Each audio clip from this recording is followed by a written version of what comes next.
સંજેલી તાલુકામાં આવેલ અમુક વિસ્તારોમાં સ્થાનિક લોકોની મદદગારીથી કેમિકલવાળી બનાવટી નુકસાન કરતા તાળીનું વેચાણ થઈ રહ્યું છે।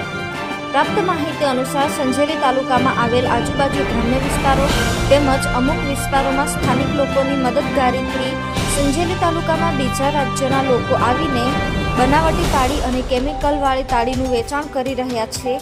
જે અંગે સંજેલી તાલુકાના સભ્યએ મીડિયા સમક્ષ જણાવ્યું હતું કે બીજા રાજ્યના તેમજ સ્થાનિક લોકોના કહેવા પ્રમાણે અને સાથ સહકાર પ્રમાણે કેમિકલવાળી તાળીનું બિન સિઝનમાં મિલાવટ કરીને વેચાણ કરી રહ્યા છે, જે અંતર્ગત મોટાભાગે આદિવાસી સમાજના તેમજ અન્ય યુવાનો કેમિકલવાળી તાળીથી તડપી રહ્યા છે।